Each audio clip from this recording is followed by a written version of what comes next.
me dire autre chose. Et il va savoir qui je suis. Donc désormais, le délai que je vous ai donné est passé. Et donc maintenant, je vais vous appeler, vous les parents. Et vous allez savoir qui a mis l'eau dans le coco. Vous croyez que je m'amuse? Je ne m'amuse pas.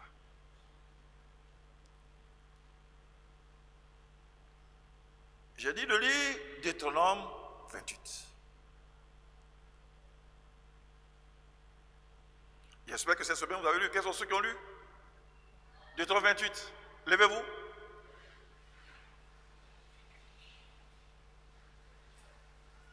Dans vos maisons. Il y a des gens qui ne l'ont pas fait. Ils ne se lèvent pas. Bien. J'espère que vous l'avez fait. Asseyons-nous.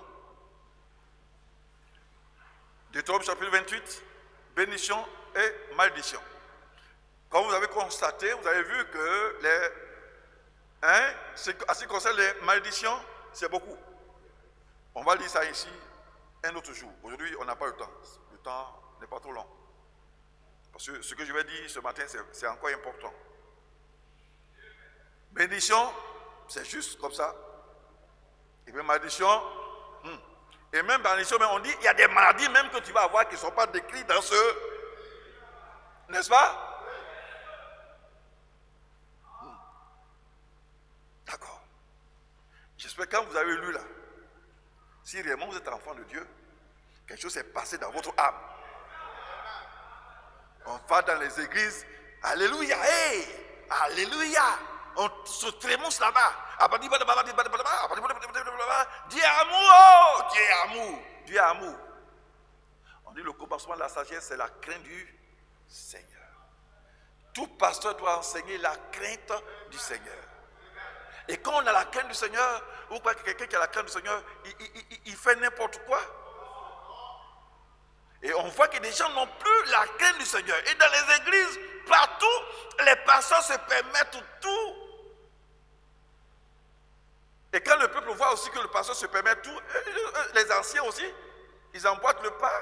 Et puis le peuple, voilà, on peut aller à la plage. Quelle plage? On peut aller voir la mer. Moi, mais il y a longtemps, je suis parti. Je vais partir là-bas bientôt. Mais nous, on ne va pas à la plage. À la plage, ça veut dire quelque chose. Nous, on ne fait pas. Nous, on ne va pas dans Maki. On ne va pas dans boîte de nuit. Non, Maki, tu payes ton truc et puis tu... Ce lieu-là, ce lieu habité par quel esprit? Nous, on ne va pas dans Maki. Un point, un trait. On ne va pas dans boîte de nuit. Un point, un trait. Donc j'espère que vous avez bien saisi toutes ces choses-là pour la grâce du Seigneur. Et je voudrais que vous commencez à lire Deutéronome chapitre 1 jusqu'à la fin.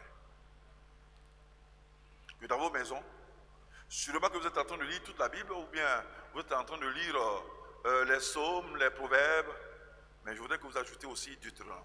Parce que vous allez voir qu'il y a tellement de règles là. Hein?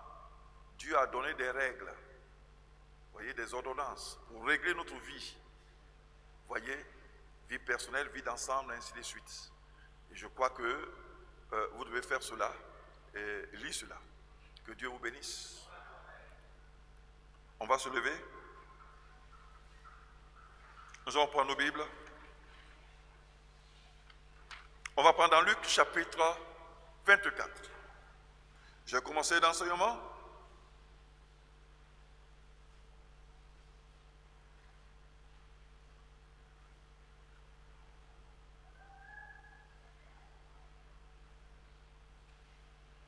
Luc chapitre 24, verset 1 jusqu'à la fin, 53 je crois.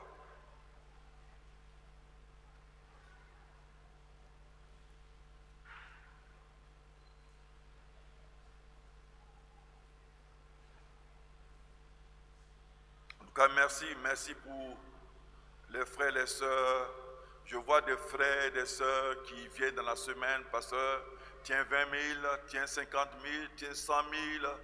En tout cas, tous ces frères et sœurs, je note bien, je note. En tout cas, que Dieu vous bénisse abondamment, abondamment, abondamment, abondamment. Voilà, nous sommes en train de faire un travail merveilleux, merveilleux. Que Dieu récompense tous vos efforts, vos efforts, vos efforts, vos efforts. Amen. Hein? Dans la semaine même, le frère qui a perdu son père là, le frère Paco, il vient, il dit, bon papa, bon voici, il s'en va et puis il me laisse 100 000 francs. Il dit, papa, non, j'ai prévu ça pour que tu fasses. Il dit, toi tu as perdu ton papa, on est en train de chercher à cotiser pour toi, c'est toi qui viens me donner l'argent. Il dit, ah, la maison de Dieu, on doit faire, hein, c'est pas parce qu'il y a eu décès. Voilà quelqu'un qu'on appelle chrétien. Vous voyez, quand c'est comme ça là, moi je suis content, je sais que j'ai fait quelque chose. Hein, je sais que mes prédications ont porté. Mais des gens qui s'en vont aux funérailles pour passer dimanche, pour faire des semaines, hein, ça, c'est un échec. Je vois que j'ai échoué. Mais quand quelqu'un qui perd son père, qui enterre son père, qui malgré cela, il vient et puis il dit, papa, tiens, il faut t'aider à travailler. Vous voyez, je vois que j'ai réussi. Vous voyez, ça me fait plaisir. Je suis heureux. Et un enfant de Dieu, c'est quand tu es dans les difficultés que tu dois prouver que tu aimes ton Dieu. Amen.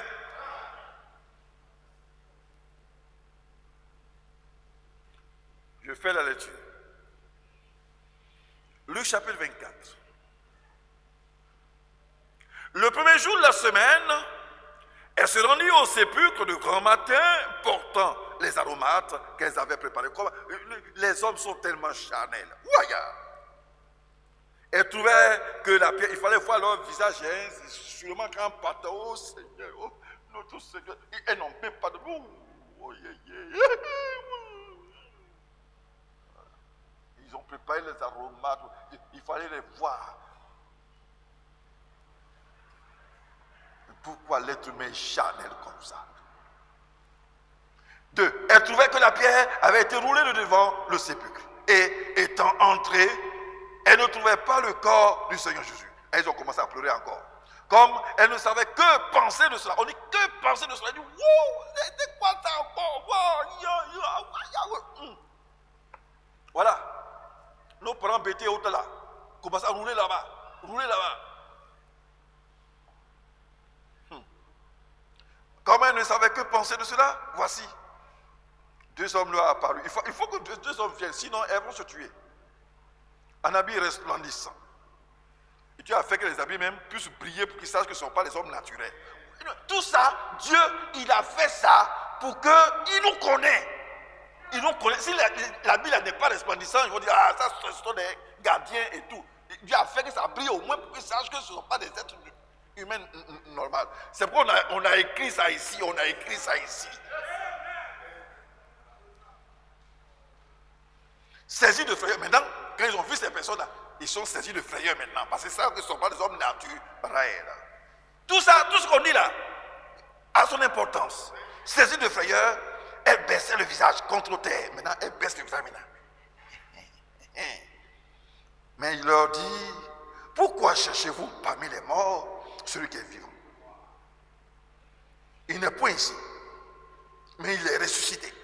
Souvenez-vous de quelle manière il vous a parlé lorsqu'il était encore en Galilée. Et qu'il disait, il faut que le Fils de l'homme soit livré entre les mains des pécheurs, qu'il soit crucifié et qu'il ressuscite le 3e jour.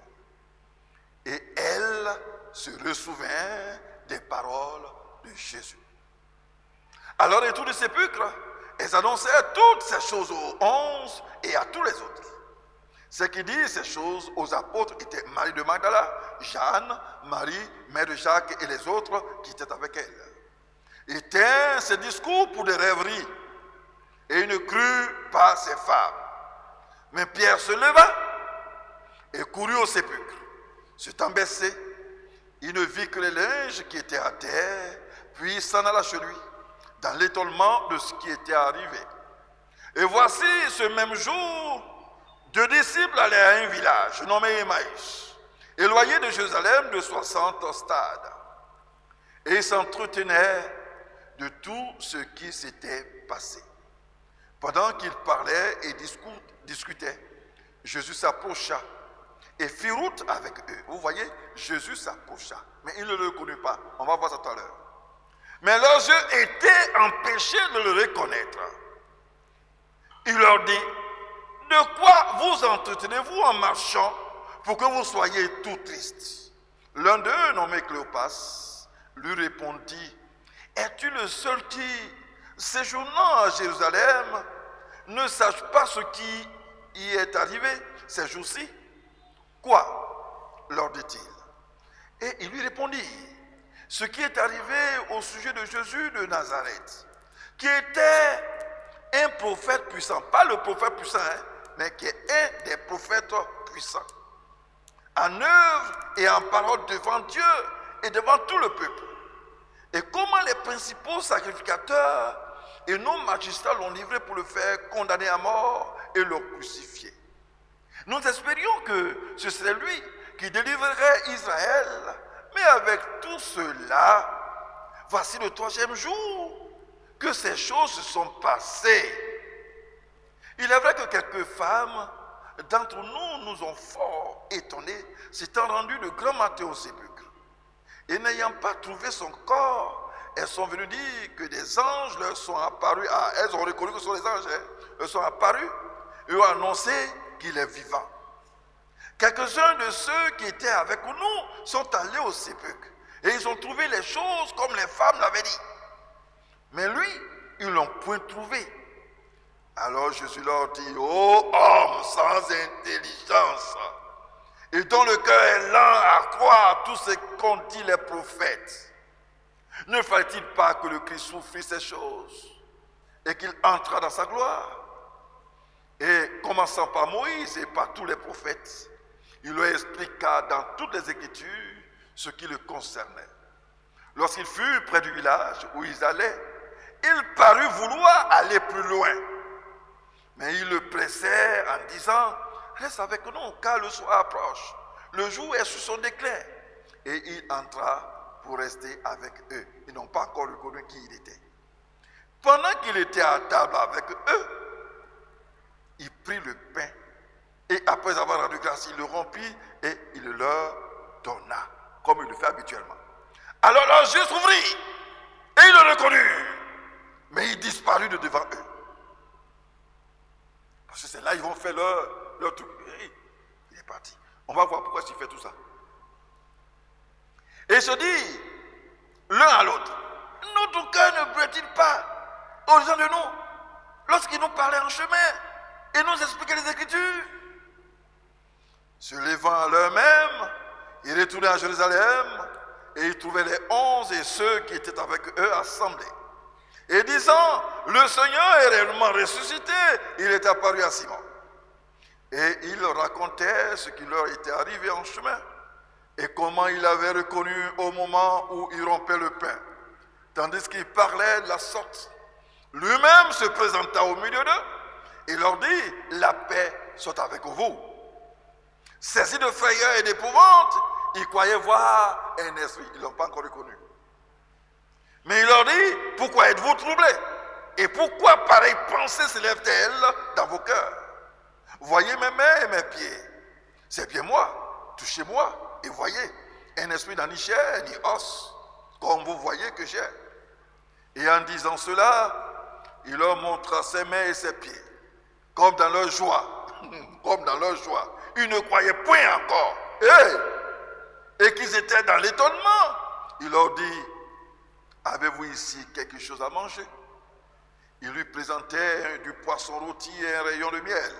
Il en prit et il mangea devant eux. Puis il leur dit, c'est là ce que je vous disais lorsque j'étais encore avec vous, qu'il fallait que s'accomplisse tout ce qui est écrit de moi dans la loi de Moïse, dans les prophètes et dans les psaumes. Alors, il leur ouvrit l'esprit afin qu'ils comprissent les Écritures. Il y a un temps où Dieu vient pour ouvrir l'esprit. Et il leur dit, ainsi il est écrit que le Christ souffrirait et qu'il ressusciterait des morts le troisième jour. Et que la repentance, le pardon des péchés, serait prêchée en son nom à toutes les nations, à commencer par Jérusalem. Vous êtes témoins de ces choses. Et voici, j'enverrai sur vous ce que mon Père a promis, mais vous restez dans la ville jusqu'à ce que vous soyez revêtus la puissance d'en haut. Il les conduisit jusque vers Béthanie, et ayant levé les mains, il les bénit. Pendant qu'il les bénissait, il se sépara d'eux et fut enlevé au ciel. Pour eux, après l'avoir adoré, ils retournèrent à Jérusalem avec une grande joie. Et ils étaient continuellement dans le temple, louant et bénissant Dieu. Que le nom donc du Seigneur soit béni. On s'assoit.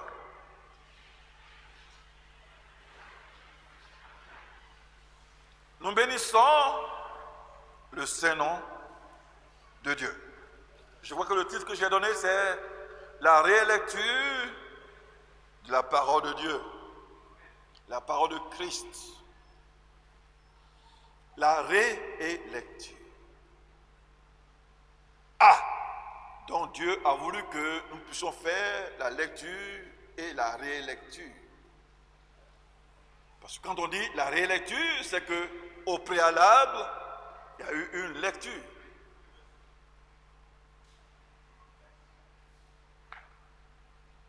Et comme il est Dieu, il sait que l'homme ne voit pas.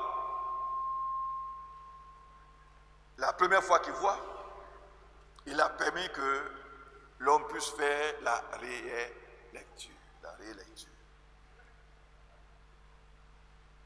Nous avons vu aussi la fois passée ici, on a dit que la parole de Dieu, l'écriture, est égale à quoi? Qui peut me répondre?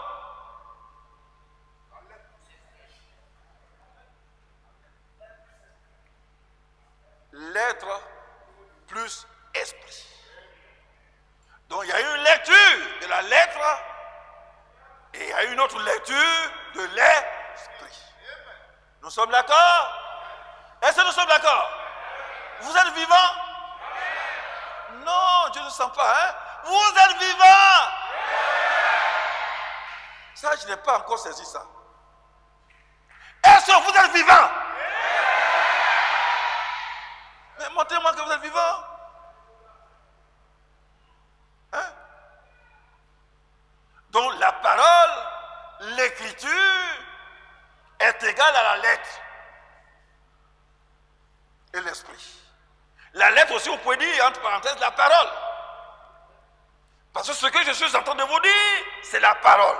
Mais derrière cette parole, il y a l'esprit. Nous sommes d'accord? Donc ce n'est pas le simple fait d'entendre ce que je suis en train de dire, mais c'est de comprendre par l'esprit ce que je suis en train de dire. Amen. Donc la parole, l'écriture est égale à la lettre ou la parole plus l'esprit. Plus l'esprit. Il savait qu'aujourd'hui, beaucoup de personnes se sont arrêtées à la lettre. À la lettre. Et Dieu dit, la lettre tue, mais l'esprit vivifie.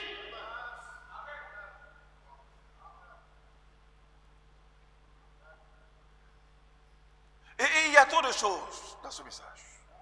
Et partout ailleurs. Quand je regarde les gens, voyez-vous, quand vous regardez les imams, par exemple, un imam, il parle. Mais quand il va citer, il va faire une citation, c'est en arabe d'abord. Il cite en arabe, avant d'expliquer. Il dit ça en arabe. C'est-à-dire qu'il ne va pas te dire ça en français ou en anglais, simplement. Il va te prouver qu'il connaît le Coran. Il te cite ça en arabe. Vous comprenez? Et bien maintenant, il revient maintenant pour t'expliquer. En français ou en anglais ou en djoula ou en bétou baouli. Vous voyez, frères et sœurs? Vous voyez cette procédé-là, cette manière de faire-là. Où est la différence entre vous et puis nos parents musulmans et autres? Ils vont parler jusqu'à Frère Branham a dit. Nos parents musulmans se disent, Mahomet a dit. Vrai ou faux? Vrai ou faux? Et nos parents évangéliques maintenant, quand ils parlent, il faut qu'à un moment donné, et puis ils commencent à chanter. Même en chantant, ils chantent, ils vont mettre par là dedans, et puis ils commencent à chanter encore. Il dit 2 mots, il parle en langue, et puis il continue. Qu'est-ce qui se passe?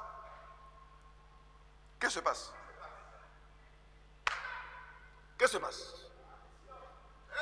Je crois que vous devez avoir l'esprit de discernement. Hein? Les esprits ne meurent pas. Ils changent un peu leur manière de faire. Mais regardez bien, c'est la même chose. Et les Juifs, ils ne peuvent pas parler sans dire Moïse a dit. Même devant Jésus-Christ, il dit Moïse a dit. Quand il parle net, Moïse a dit. Ils envoient une femme adultère, il dit Moïse a dit. Mais qu'est-ce que Jésus leur a dit? Vous êtes assis dans la chair de. C'est-à-dire, vous avez la lettre de Moïse, mais vous n'avez pas l'esprit de Moïse. Parce que si vous avez l'esprit de Moïse, vous m'aurez reconnu. Hein? Vous voyez, ces esprits n'ont pas changé. Ce sont les Juifs qui ont commencé. Quand il parle net, Moïse a dit. Nous sommes enfants d'Abraham. Moïse a dit. Nous sommes enfants d'Abraham. Même devant le Seigneur, il revendique ça. Et un bon rabbin, il ne parle jamais sans dire Moïse a dit. Vous comprenez? Nos parents musulmans ne peuvent jamais parler sans dire Mahomet a dit. Nous sommes d'accord? Et les gens du message aussi, ils ne peuvent pas parler sans dire Branham a dit. Y a-t-il une différence entre eux et les musulmans? Entre les juifs? Y a-t-il une différence? Il n'y a pas de différence. Mais l'esprit malin, il est subtil. Il peut te mélanger si tu n'as pas l'esprit de Dieu. Gloire à Dieu!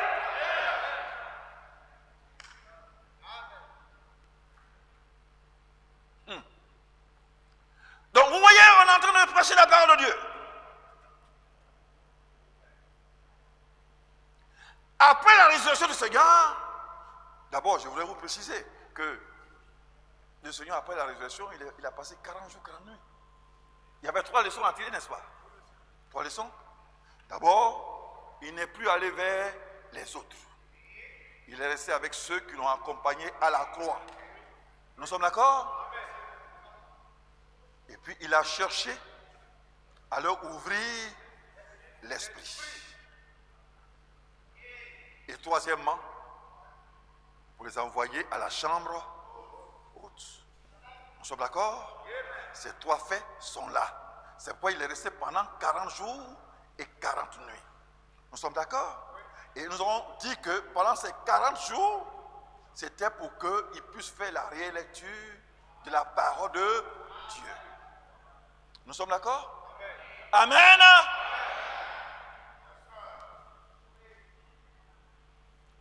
Mais selon vous, d'abord, quand le Seigneur a apparu à Marie de Magdala a voulu aller l'embrasser. Il dit non. Recule. Nous sommes d'accord? Bien. Quand il a vu les 2 disciples sur le chemin de Maïs, il a marché avec eux, mais ils ne l'ont pas reconnu. Ils ne l'ont pas reconnu. Nous sommes d'accord? Mais pourquoi? Il a fait de telle manière qu'ils ne le reconnaissent pas. On est même quand ils sont arrivés, là où eux, ils partaient, Jésus a apparu aller plus loin. Ils l'ont pressé pour venir, pas parce qu'ils l'ont reconnu comme Seigneur. C'est lorsqu'ils étaient assis à table maintenant qu'il s'est montré à eux. Pourquoi? Quand il s'est montré aux 11 aussi, ils n'ont pas vu qui il était. Il n'a pas frappé à la porte, mais il a apparu. Mais pourquoi? Je vous pose la question, pourquoi? Jésus ne veut plus qu'on le reconnaisse par la chair, mais pour qu'on le reconnaisse par l'esprit. Hein? Je viens de dire quoi? Je viens de dire quoi? Je viens de dire que Jésus ne veut plus qu'on le reconnaisse par la chair. Jésus ne veut plus l'affection charnelle. Non. Maintenant, voilà. Hein? Oui, vous l'embrassez. L'affection charnelle. Il dit non. Repousse. Plus d'affection charnelle. Mais je veux l'affection spirituelle. Je veux la reconnaissance spirituelle. C'est pourquoi il ne dormait plus avec eux. Il ne marchait plus avec eux. Et chaque fois, il leur apparaissait comme un esprit. Il leur parlait en esprit. Il agissait sur leur esprit.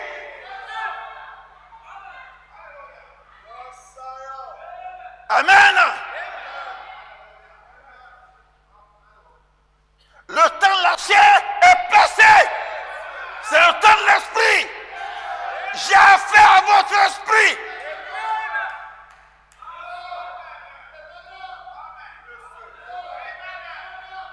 Amen. Amen. L'être humain, il est tellement charnel. Il veut tout prendre par la chair. Marie qui vient. Mon fils, ton père et ta mère, ton père et ta mère, nous te cherchons. Femme, qu'y a-t-il entre toi et moi? Vous voyez, frères et sœurs, il reste dans la chair. Il reste dans la chair. On va lire une déclaration fracassante de l'apôtre Paul. Hein? Hein? Vous voulez qu'on lise? L'être humain. Cherchez-moi ça. 2 Corinthiens, chapitre 5. 2 Corinthiens, chapitre 5, verset 16. Hein? Chanel. Frère Branham m'a dit. Et un jour, on a écouté un homme de Dieu qui est venu du Canada, à la bout du travail. Il nous dit, Frère Branham avait un rendez-vous quelque part, mais il a été empêché. Mais au moment où il était de l'autre côté, il était aussi à la fois de l'autre côté.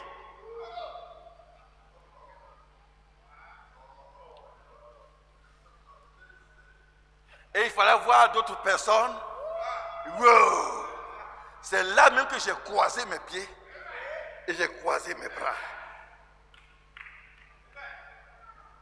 L'être humain veut déifier l'être humain. Un être humain. Quoi?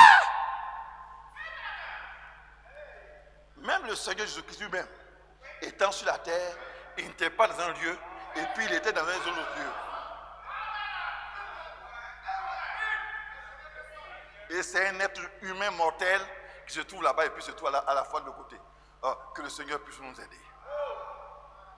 Bien, on va lire cette déclaration fracassante de l'apôtre Paul.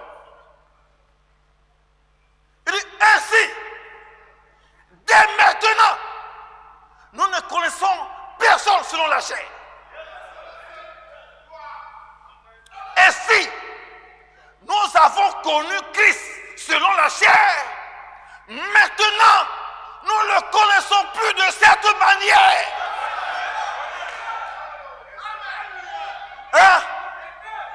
Hein? Comment un prophète peut parler comme ça de son Seigneur? Dites-moi, lève-nous un peu. Soyez vivant là. Amen. Oui. Comment? C'est l'apôtre Paul qui parle comme ça. Il parle de qui? Il parle de qui là? Lui là? Il parle de qui? Ainsi, dès maintenant, nous ne connaissons personne. Selon la chair. Et si nous avons connu Christ, c'est-à-dire Jésus, selon la chair, maintenant, nous ne le connaissons plus de cette manière.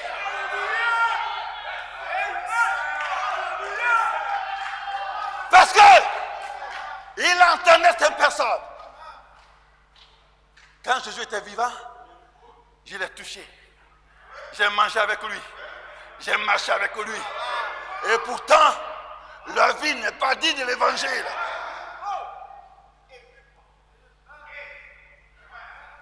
J'ai parlé avec Jésus. Je me suis assis avec Jésus. Et alors?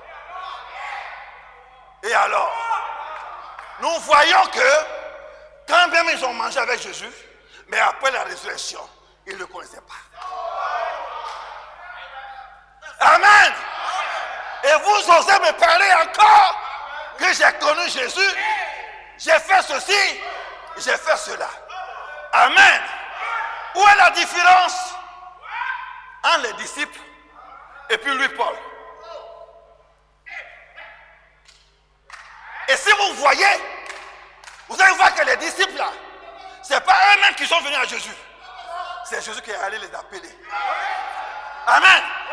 Ce n'est pas par leur intelligence ils ont reconnu Jésus. Il est parti. Il a vu le vieux Zébédée. Il dit, donne-moi tes 2 enfants. Il a vu le vieux Jonas. Donne-moi tes 2 enfants. Il a vu Matthieu. Viens ici.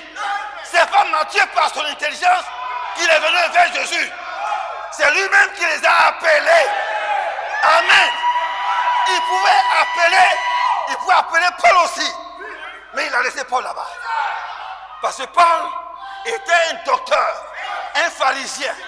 Et Paul ne parlait jamais sans citer Moïse.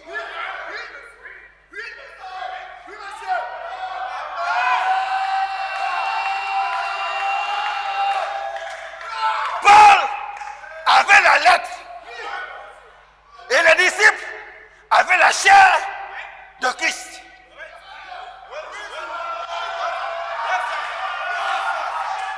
Amen. Amen.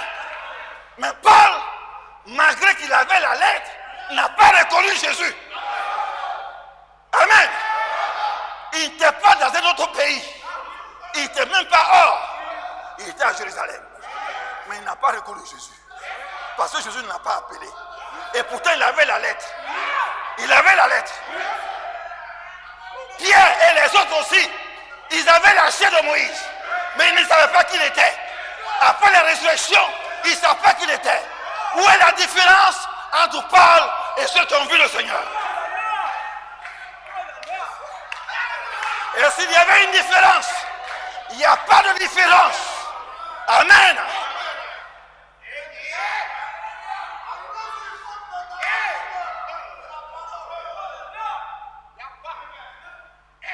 C'est quoi il dit? Toute cette connaissance qu'il avait là, c'est la boue. La lettre là, c'est la boue. Parce que malgré cette lettre là, je n'ai pas reconnu le Seigneur. C'est par la révélation que je l'ai reconnu. Hein? Malgré la lettre, Paul appelle la lettre la boue. Gloire à Dieu. Et il a fallu que Dieu lui-même, sur le chemin de Damas, il connaît les Écritures pour que Paul puisse dire, Seigneur, c'est qu'il était convaincu. Parce que Dieu a décidé en ce moment-là qu'il fasse une autre réélecture. Dieu, il sait que par la lettre, il n'a pas pu convertir Paul. Maintenant, il va passer par l'esprit pour convertir Paul.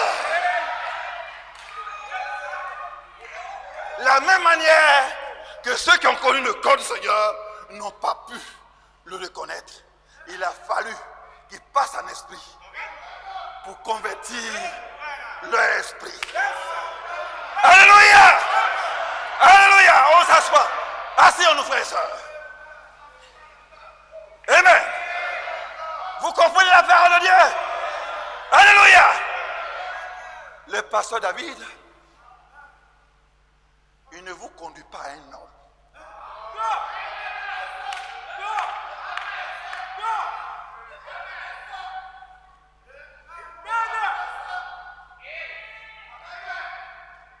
Il ne vous conduit même pas à lui.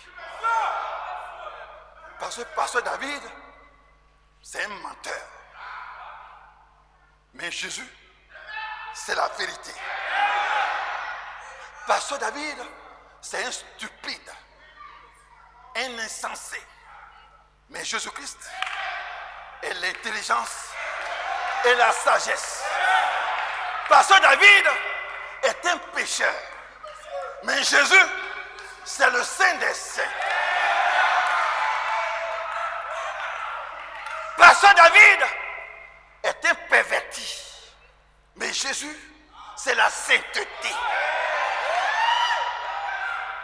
Tout homme est stupide. Tout homme est pécheur. Même qu'il soit prophète, il est menteur, il est perverti, il est stupide, il est pécheur.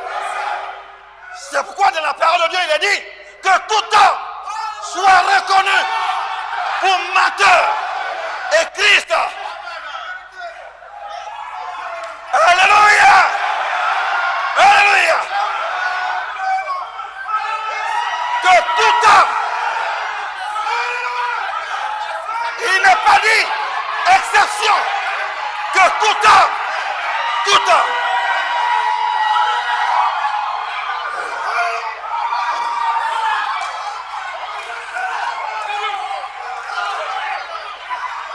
amen,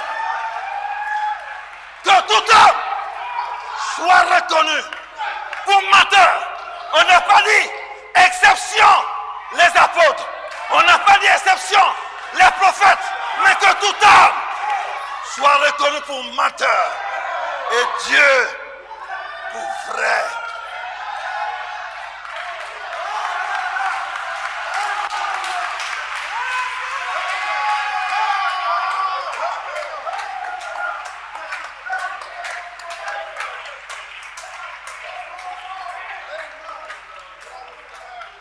Et vous voulez qu'on lise un peu? Vous voulez qu'on lise un peu? Prenez Romains chapitre 3. Donne-moi.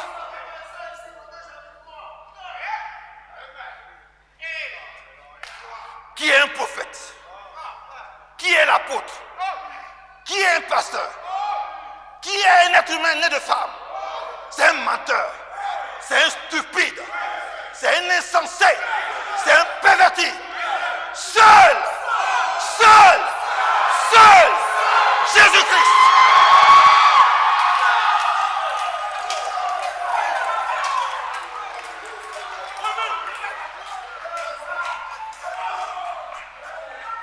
Lisons ça. Hein? Commençons par un.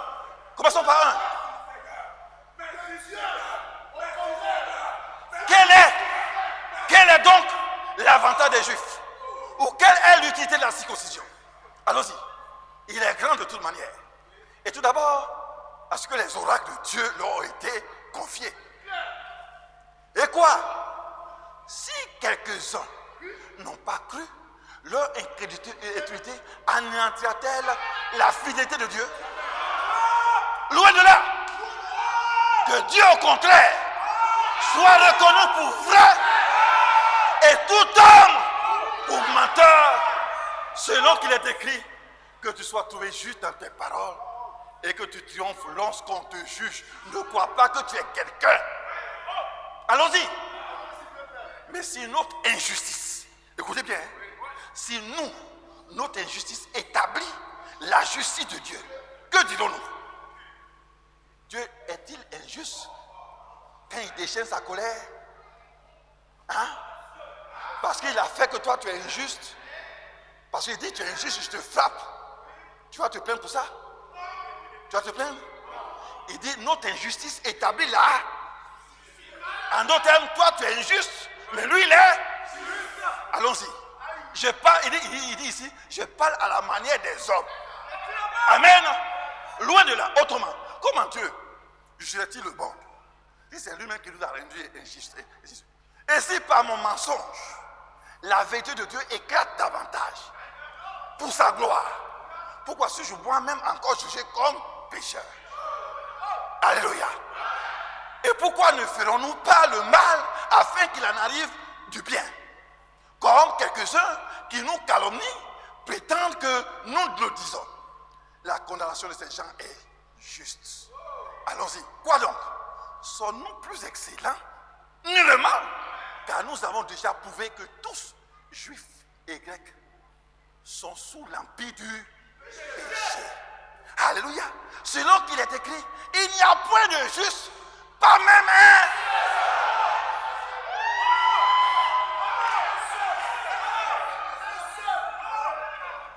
Alléluia. Il n'y a même pas un juste. Continuez après. Frères et sœurs, c'est pourquoi David ne vous conduit pas à lui. Parce que lui que vous voyez là, c'est un pécheur, c'est un perverti, c'est un stupide, c'est un insensé. Mais Jésus n'est pas insensé. C'est pourquoi le pasteur David aussi, il ne vous conduit pas vers Branham. Parce que Branham, c'est un stupide, c'est un insensé, c'est un perverti, c'est un pécheur. Seul Jésus-Christ est juste. C'est pourquoi on ne vous conduit pas à Pierre. Parce que Pierre aussi, c'est un pécheur, c'est un stupide, c'est un perverti. Amen. On ne vous conduit pas vers Moïse. Parce que Moïse aussi, c'est un stupide, c'est un assassin. Amen.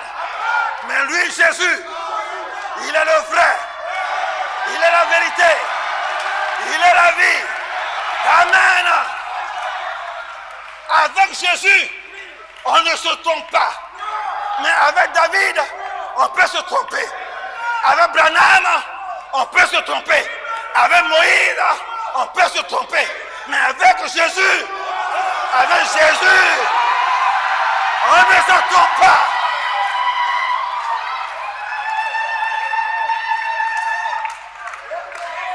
Demain, peut-être de mon vivant ou après la mort, vous allez découvrir sur le pasteur David.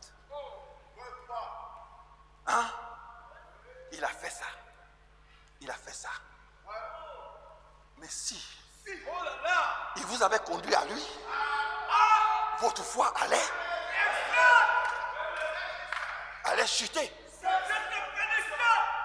Mais on dira, le pasteur David, c'est vrai, il a été stupide. C'est vrai, il a été insensé. Mais il ne nous a pas conduit à lui. Il nous a conduit à... Alléluia! Alléluia! Oui! Oui! Amen! Je ne suis pas auxiliaire de Branham. Je suis auxiliaire de Jésus-Christ. Demain, vous allez apprendre que Branham a fait ça. Branham a dit ça. Branham a été franc-maçon. Oui. Et on dira que Branham a été menteur. Il a été stupide.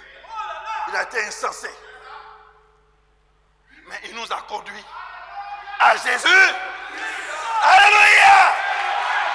Et ceux, les pasteurs qui sont en train de conduire les gens vers Branham, ils sont stupéfaits. Quand ils vont apprendre, ils vont attendre certaines choses. Ces gens ne resteront plus dans le message. Ceux qui étaient zélés, parce qu'au lieu de conduire les hommes à Jésus-Christ, ça a un âme, ils ont conduit. Quelle erreur! Quelle erreur! L'apôtre Paul dit, j'ai repris Pierre. Parce qu'il jouait à l'hypocrisie. Et pourtant, il était baptisé du Saint-Esprit. Mais malgré le fait qu'il soit baptisé, il joue à l'hypocrisie. Et Paul dit, je l'ai repris. Que tout homme soit reconnu pour menteur. Et Dieu pour... Alléluia. Amen.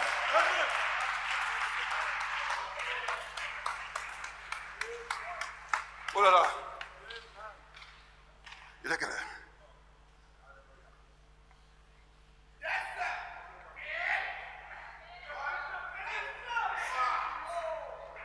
Vous voulez que je continue un peu? Je continue un peu, non? Bien, je continue. Que Dieu soit loué. Amen. On s'assoit, on s'assoit. Amen. La fois passée, j'ai dit ici que Branham a prêché. Il a prêché sur les seaux. N'est-ce pas? Et il n'a pas prêché une seule fois, plusieurs fois. Et il a dit que le cheval blanc du premier seau était le Saint-Esprit. Et puis après, on s'est rendu compte que ce n'est pas le Saint-Esprit, mais c'était l'esprit diabolique. Et je vous ai posé la question. Lorsqu'il prêchait là, il était inspiré? Alors s'il était inspiré, c'était quel esprit? Vrai ou faux? Vrai ou faux?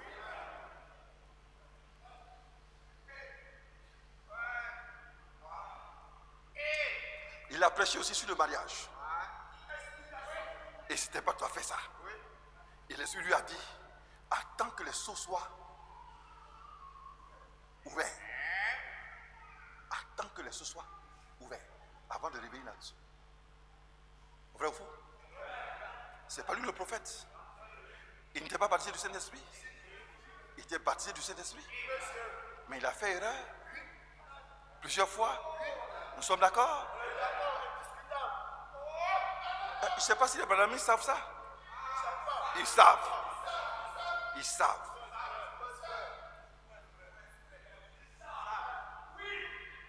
Ils savent. Mais ils ne comprennent pas la parole. Ils n'ont pas l'Esprit Saint pour comprendre les choses en profondeur. Amen. Amen.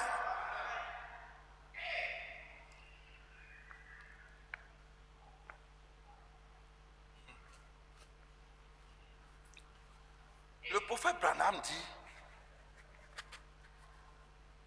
mon ministère a été réglementé en 3 phases, en 3 poules. Amen. Vous les branhamistes là, est-ce que vous écoutez ce que je suis en train de dire?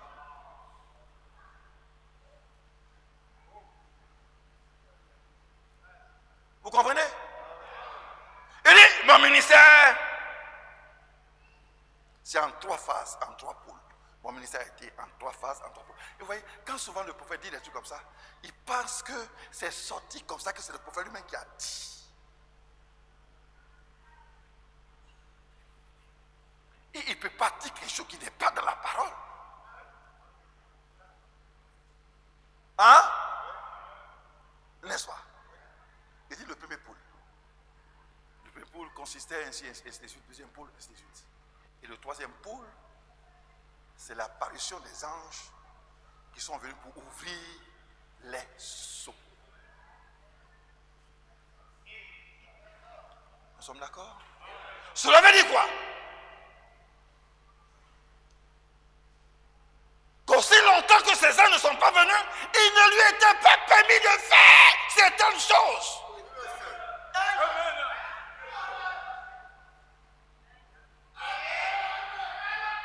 Amen. Amen. Vous croyez que tout est permis?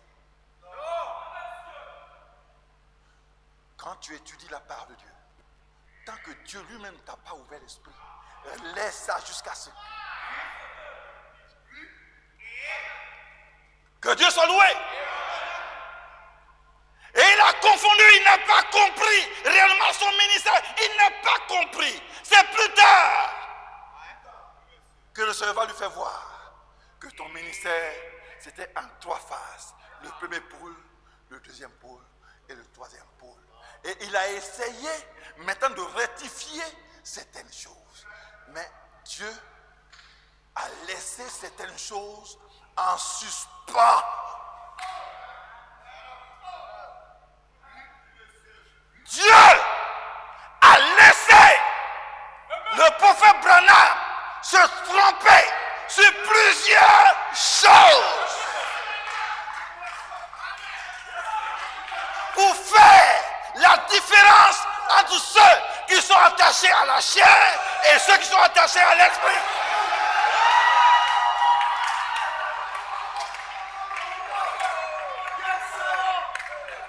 Il a laissé exprès se tromper sur beaucoup de choses.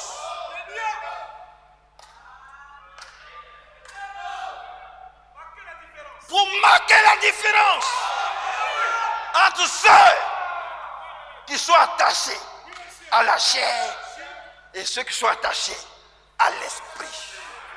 Et aujourd'hui, c'est visible. Des pasteurs et des assemblées sont attachés à la personne de Branham, alors que il y a certains pasteurs et des églises qui ne sont pas attachés à la chair de Branham, mais ils sont attachés à Christ.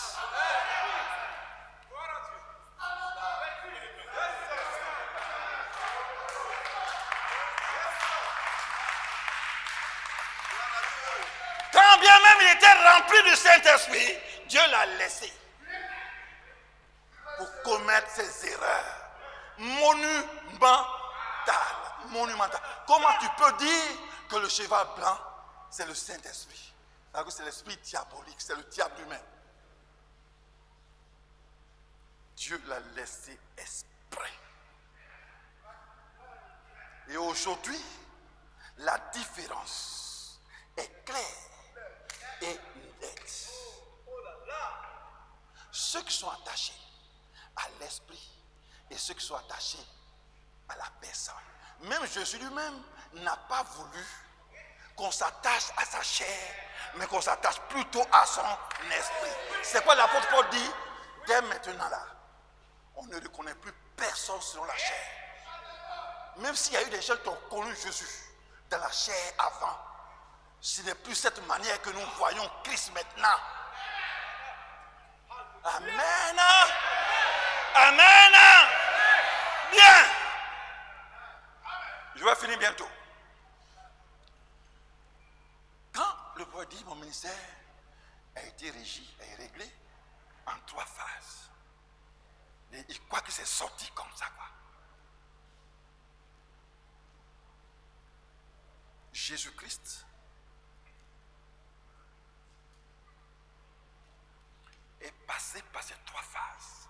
Il a exercé sa mission en 3 phases.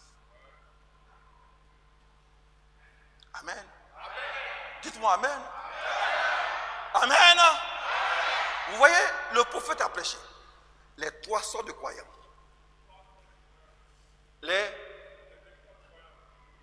On commence par les plus petits. Les incrédules. Les soi-disant croyants, c'est-à-dire les hypocrites. Les incrédules. Les soi-disant croyants, c'est-à-dire les incrédules et les hypocrites au moins. Et puis les vrais croyants. Voici les 3.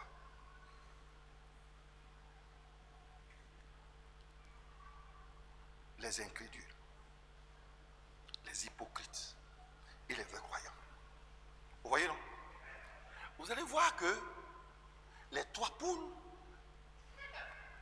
marchent avec les 3 sortes de croyants. Amen. Dites Amen. Amen. Hein? Ah bon?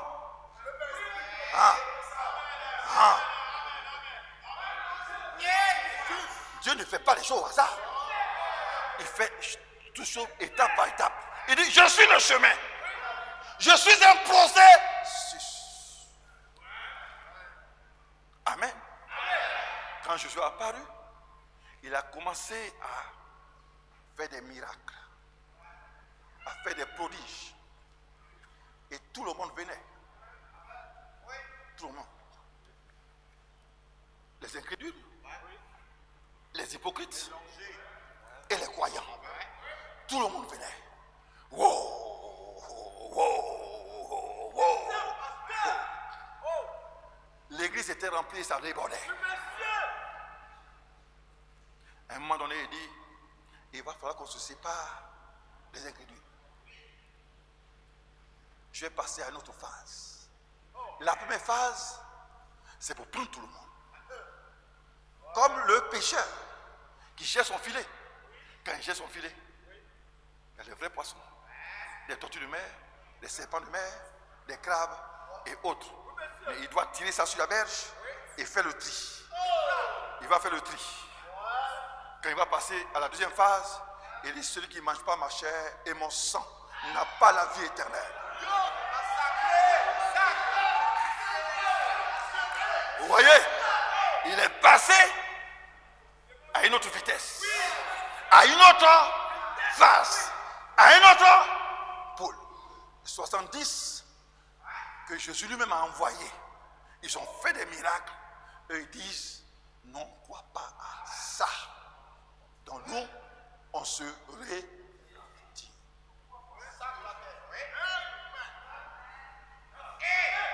Des dons à la parole.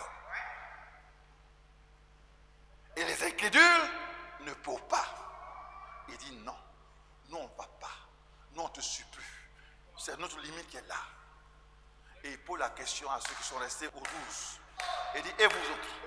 Et Pierre dit, à qui d'autre irons-nous? Il dit, c'est vrai, vous êtes tous purs. Mais il y a un parmi vous qui est un hypocrite. C'est un soi-disant croyant. Amen. C'était le type des incroyants. Amen. Mais qui quand même suivait Jésus. Il était pasteur. Il était apôtre. Il était ancien. Il était chantre.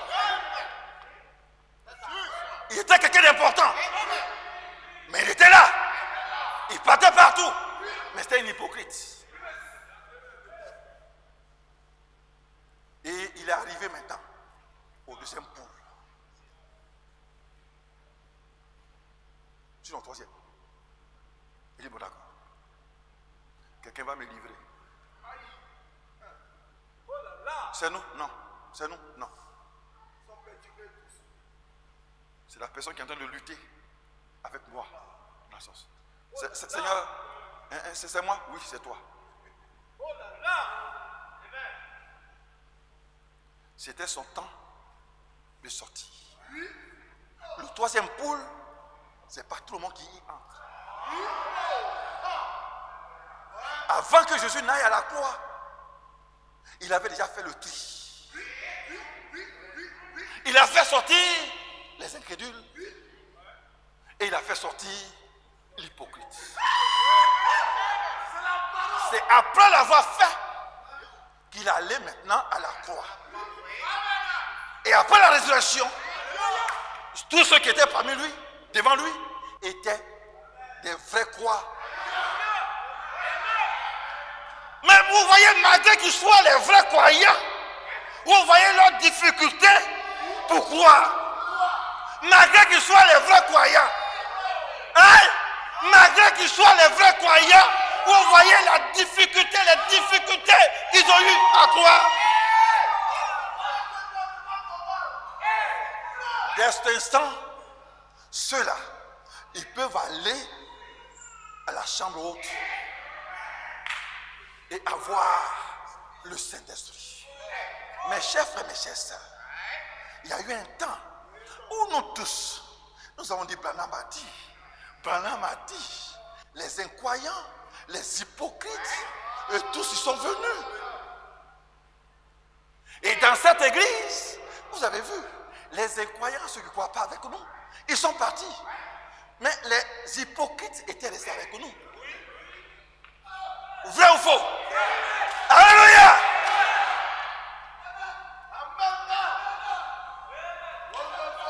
Et à un moment donné, eux, ils disent, nous ne croyons pas communion, nous croyons à la Sainte Seine.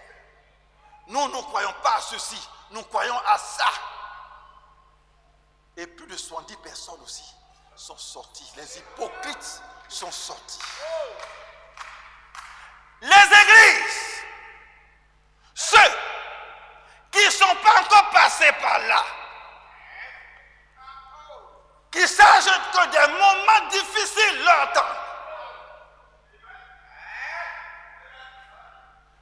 Parce que aussi longtemps qu'il y a des hypocrites parmi vous, vous ne pourrez jamais aller à la chambre haute.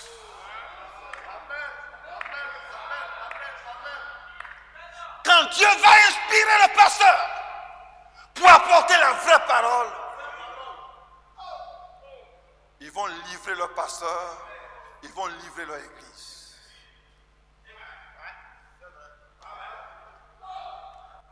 Des temps terribles sont à l'horizon de tous ceux qui croient au message. D'autres ont déjà fait la rélecture, mais d'autres ne l'ont pas encore fait la rélecture.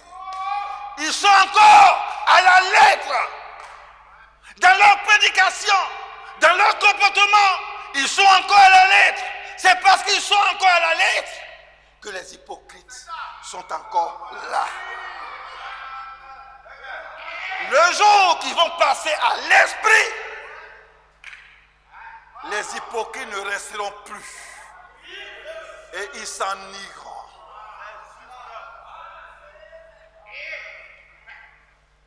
Amen. Amen.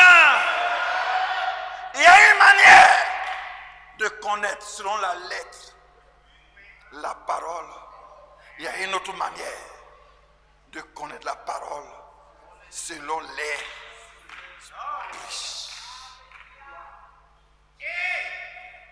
Et nous invitons tous nos frères et nos sœurs à faire la rélecture de la parole, sinon du message encore.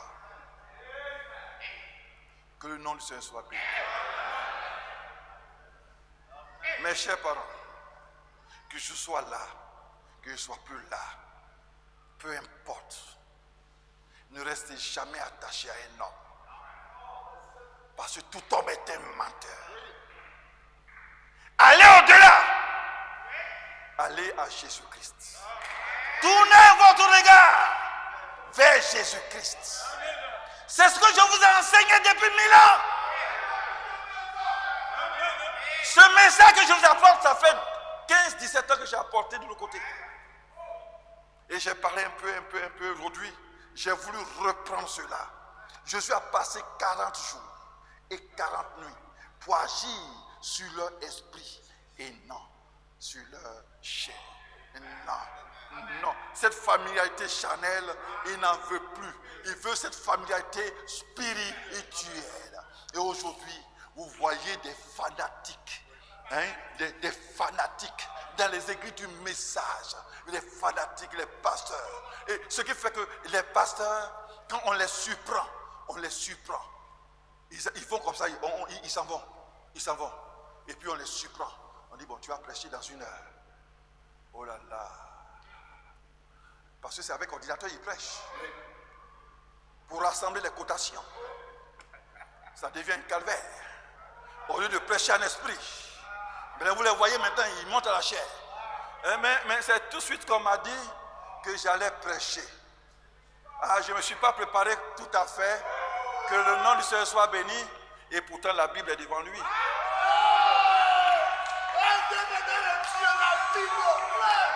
Et pourtant l'Esprit de Dieu est là.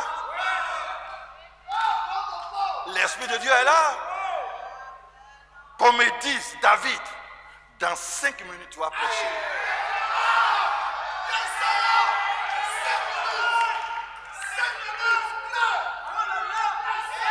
C'est là que l'Esprit va se faire voir.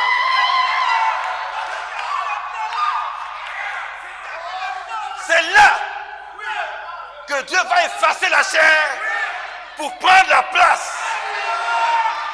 Mais aujourd'hui, on veut regarder l'Esprit.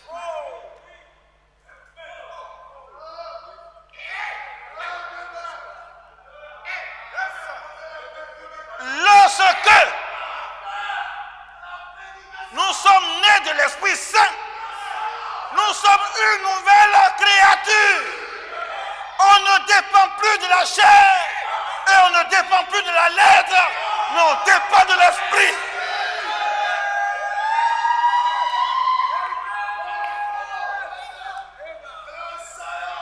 Et si demain on venait vous dire que Branham a été franc-maçon,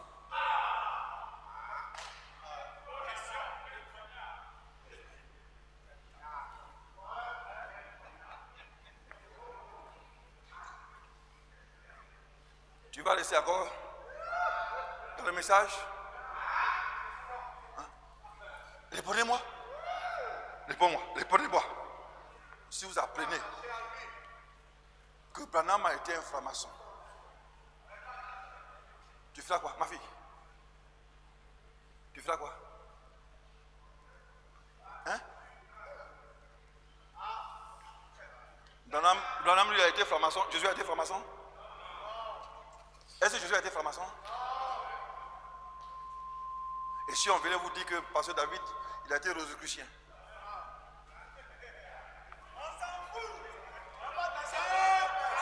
Hein? Répondez.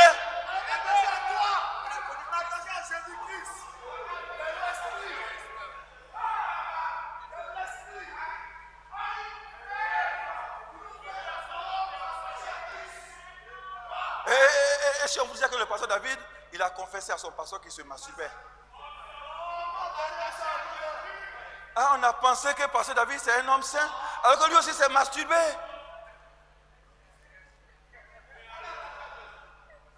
Hein? Est-ce que Jésus s'est masturbé? Amen. Tout homme est un menteur. Tout homme est un pécheur. Mais Jésus-Christ, c'est la vérité et la vie.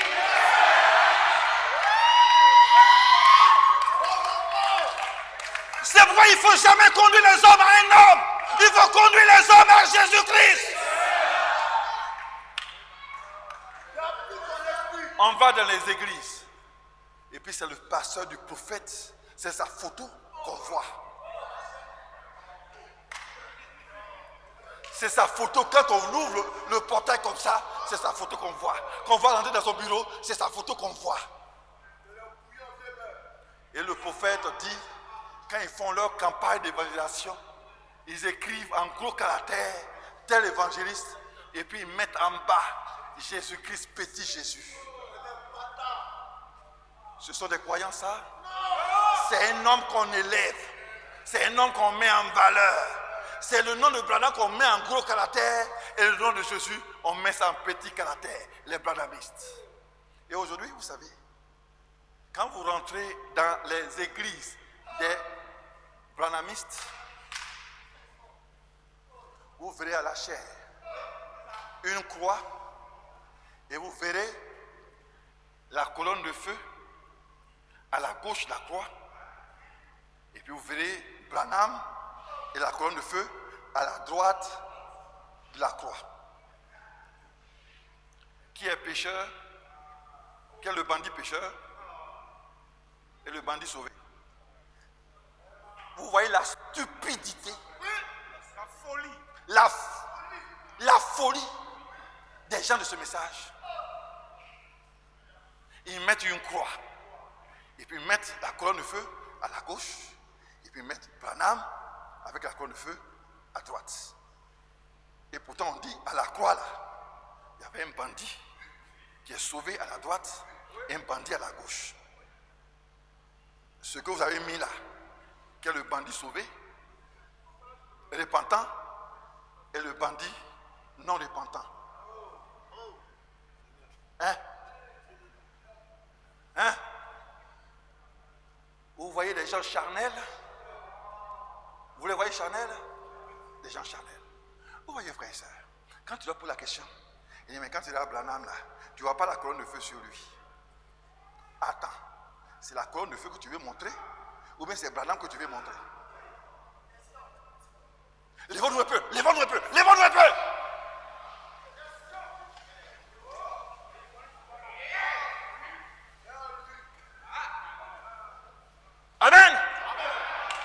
c'est la colonne de feu qui est au-dessus de Branham que tu veux montrer, ou bien c'est Branham que tu veux montrer. Vous voyez, les esprits ne meurent pas.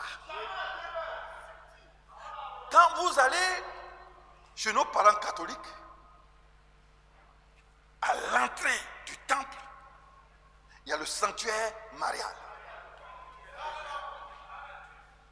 Et là, Marie est gigantesque. Et dans sa main se trouve un petit bébé qui est Jésus. Dites-moi, c'est Jésus qu'on veut montrer ou bien c'est Marie qu'on veut montrer? Répondez-moi, vous branhamistes qui me regardez, qui m'écoutez. Répondez, les catholiques là, c'est Marie qu'ils veulent montrer ou bien c'est Jésus? C'est Marie qu'ils veulent montrer. Et vous voyez le même esprit qui anime idolâtre, fanatique, qui est dans les catholiques, là où ils sont sortis, le même esprit les a rattrapés, et même plus grave, et dans le lieu très saint, ils mettent la photo de Branham, un être humain, sous prétexte que la colonne de feu est là, comme les catholiques aussi. Il faut Marie en grand, sous prétexte que Jésus est dans sa main. Où est la différence entre la colonne de feu sur Branham et Marie et le petit bébé? Répondez-moi! Y a-t-il une différence? C'est pas la même idolâtrie. Est-ce que ceux-là, est-ce qu'ils ont fait la réélecture de la parole? Est-ce qu'ils ont fait la réélecture de la parole? Ils sont encore à la chair.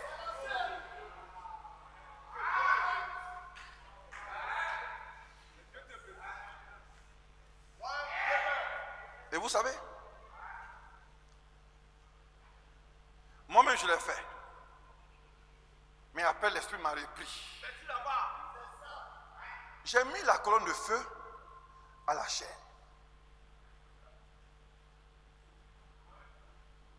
La colonne de feu qu'elle a là, j'ai mis ça à la chair. Parce qu'on a fait une convention. On a un frère qui est venu avec les photos, la colonne de feu, et puis Branham. On a mis à la chair. Quand on est sorti de là, j'ai commencé à faire ça chez moi. N'est-ce pas? Est-ce que c'est normal? Est-ce que c'est normal que la colonne de feu soit là? C'est vrai? C'est vrai? Vous voyez, si vous êtes encore à la chair, vous ne comprendrez pas. Mais si vous êtes en esprit, si l'esprit de Dieu vous habite, vous allez comprendre. Amen. La colonne de feu ne peut pas être à la chair. La colonne de feu typifie qui? Oui. Mais Jésus, quand il est venu sur la terre, c'est quel animal qui typifiait? L'agneau. N'est-ce pas? C'est l'agneau. Nous sommes d'accord? Qui a été sacrifié? C'est pas l'agneau. C'est l'agneau qui est à l'autel, qui a la chair. Ceci, ça typifie l'autel. L'autel où le Seigneur est et son sang coule encore. Son sang coule encore. C'est le sang de qui coule? C'est le sang de l'agneau qui coule. N'est-ce pas? Est-ce que le lion, on peut sacrifier le lion? Est-ce qu'on peut mettre le lion sur l'autel? Est-ce qu'on peut mettre le lion sur l'autel? Est-ce qu'on peut répandre le sang du lion? Non. Non. Non, non. Vous voyez la stupidité, la folie des branhamistes qui sont encore à la lettre. L'apôtre Paul dit, je pensais que c'est la nourriture solide que vous cherchez, mais vous êtes encore au lait. Les branhamistes sont encore au lait. Et ils ne peuvent pas manger la nourriture solide. Jusqu'à ce que, dans leur folie, sans comprendre, quand je mets la croix ici, à la chair, je sais pourquoi j'ai mis la croix ici. Et cette croix-là, c'est le sang de l'agneau.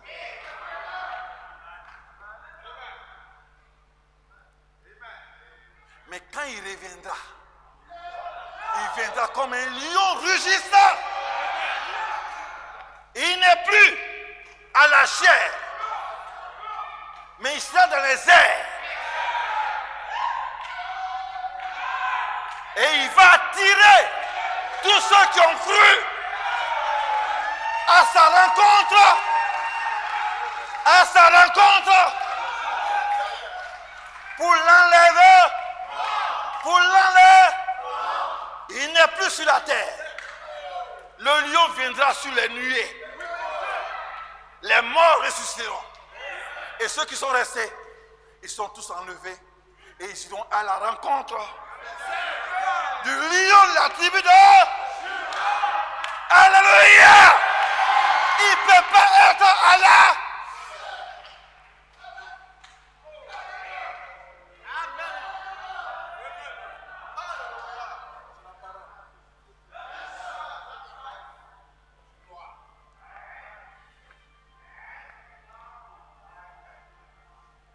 Je sais que beaucoup de bons pasteurs, ils l'ont fait avec une bonne volonté. Mais vous savez, la bonne volonté, ce n'est pas la parole. David avait la bonne volonté en attachant l'arche au taureau pour conduire. Dites-moi, il n'avait pas une bonne volonté? Mais est-ce que c'est la parole de Dieu? Est-ce que les gens ne sont pas morts pour ça? Oui. Et c'est pas ça. Vous avez une bonne volonté, mais il y aura des morts chez vous. Parce que vous n'avez pas obéi à la parole de Dieu. Ce n'est pas le fait d'avoir la bonne volonté seulement, mais c'est d'obéir à la parole de Dieu. Et quand je vais dans les églises, je vois tellement d'incohérences, tellement de stupidité, tellement de folie. Je les regarde. Est-ce qu'il peut m'expliquer tout ce qu'ils ont fait? Est-ce qu'il peut m'expliquer? Et souvent, certains qui viennent chez moi, quand je leur pose la question, ils ne peuvent pas m'expliquer ce qu'ils font. Quelle stupidité.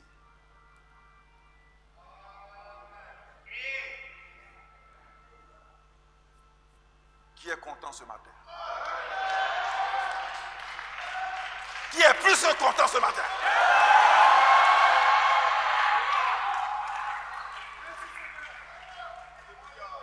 Qu'on vienne me dire que Branham a été ressuscité. Alléluia. Ah, donc Branham était un homme alors. Gloire à Dieu. Mais moi, je ne crois pas en Branham. Je crois en Jésus-Christ. Qu'on vienne vous dire que David a été ressuscité. Alléluia. On ne croit pas en Branham. C'est notre pasteur, mais on ne croit pas à lui. C'est en Jésus.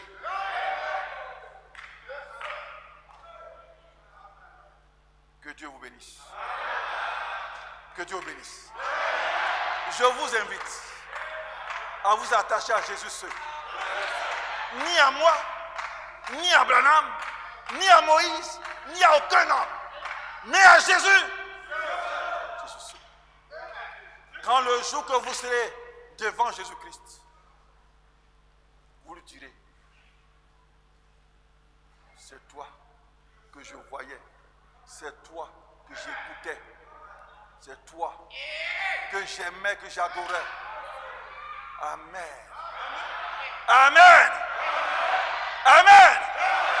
Vous savez, Dieu a voulu même que les corbeaux nourrissent Élie.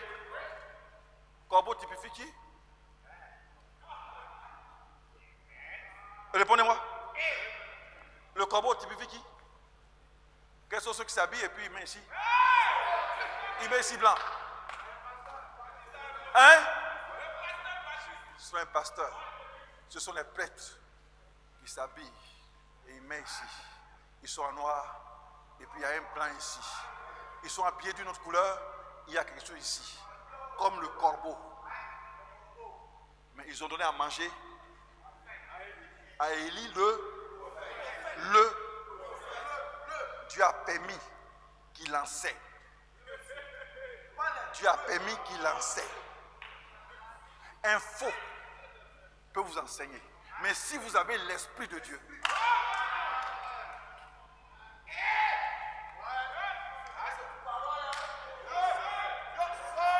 alléluia! Alléluia!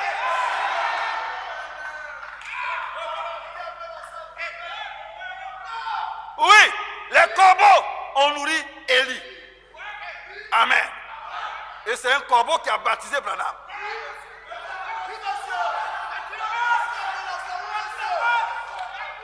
C'est un pasteur baptiste qui a baptisé Branham. Mais le baptême était juste quand bien lui-même, il ne soit pas dans le vrai.